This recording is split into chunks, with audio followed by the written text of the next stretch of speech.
बारिश, तूफान, गरीब की जिंदगी और अमीर की जिंदगी। चिरापुंजी नामक एक गांव था। उस गांव में हर दूसरे दिन बारिश गिरते रहती थी। उसी गांव में नीरव नाम का एक धनवान आदमी हुआ करता था। उसकी पत्नी का नाम नीतू और बच्चों का नाम भुवन और श्राव्या था। बस बारिश गिरने की देरी होती थी। वह सब एक रेन हट में बैठकर मौसम का खूब मजा लेते थे। उनके घर के पास ही साहू और बबीता नाम के दंपति को दिव्या, गणेश नाम के 2 बच्चे थे। वो लोग एक बार नीतू, भुवन और श्राव्या वालों को उस बारिश में रेन हट में रहकर गर्मा गर्म स्नैक्स खाते हुए मजे लेते हुए दिखे।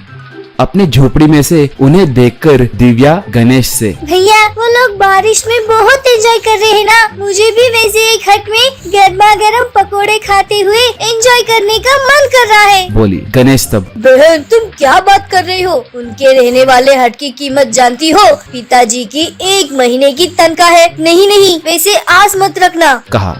उनके बातें सुनकर बबीता, बच्चों अगर आपको भी वैसे एंजॉय करने का मन कर रहा है तो मेरे पास एक आइडिया है, मेरे साथ आओ, कहकर बाहर आकर उनके झोपड़ी पर ढके हुए टारपोलिन कवर को खींचकर उस बारिश में कवर को अपने सर पे रखकर बैठ गई। अब बच्चे उस टारपोलिन के नीचे आकर मौसम का मजा लेने लगे। उन लोगों को वैसे करते हुए देखकर नीतू वाले भी हंसकर अंदर चले गए। उस रात बच्चों को बहुत ठंड लगने के वजह से गणेश के पिता साहू घर के बाहर अलाव को जलाया। अब सब आग सेंकते हुए दिव्या साहू से, पिताजी नीरव अंकल वालों के पास बारिश में नहीं भीगने के लिए एक हट है ना, वैसी हट हमारे लिए भी खरीदिए ना। हम घर में सोए तो भी हम पे हर दम पानी टपकते रहता है। अगर वो रहा तो हम बारिश में खुशी खुशी उसके नीचे सो सकते हैं ना। कहते ही बेचारा साहू वहाँ से उदास होकर चला गया। दिव्या से उनकी माँ, देखिए ऐसे आप लोग पिताजी से जो मन में आए वो चीज नहीं पूछ सकते। जब हमारे पास पैसे होंगे तब पिताजी जरूर लाएंगे, उन्हें आप दोनों बहुत पसंद है ना, बोली। ऐसे थोड़े दिन बीतने के बाद एक बार साहू चोरी छुपे नीरव के घर में घुसकर वहाँ पर मौजूद एक रेन हट को बाहर निकाला। वो देखकर नीरव साहू को पकड़ लिया।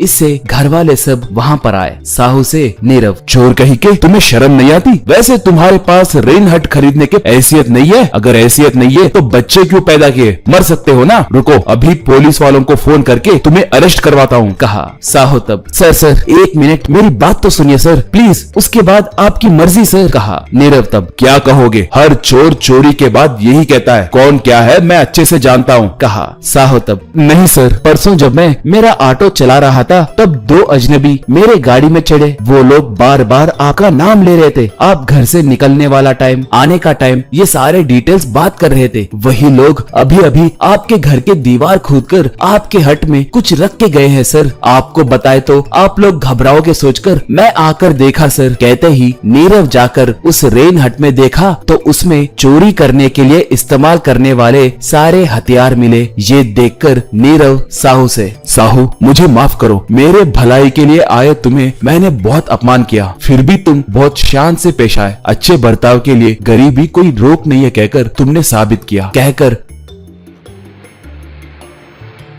तुरंत एसआई को बुलाकर पूरी बात बताया। तब नीरव, साहू और पुलिस वाले सब मिलकर वहाँ पर इंतजार करने लगे। उन दोनों चोरों को चोरी करने आते देखकर उन्हें घर के अंदर जाने देकर रंगे हाथों पकड़ लिए। बाद में साहू के ईमानदारी को देखकर नीरव उसे ड्राइवर की नौकरी दिया। उतना ही नहीं, उसे एक अच्छा घर बनवा कर दिया। बाद में उनके बच्चों को एक अच्छी रेन हट तोहफा दिया। ये देखकर दिव्या और गणेश बहुत खुश हुए। अब जब भी बारिश गिरती तो भुवन वाले और दिव्या वाले अपने अपने रेन हटों को बाहर लाकर खुश होते थे।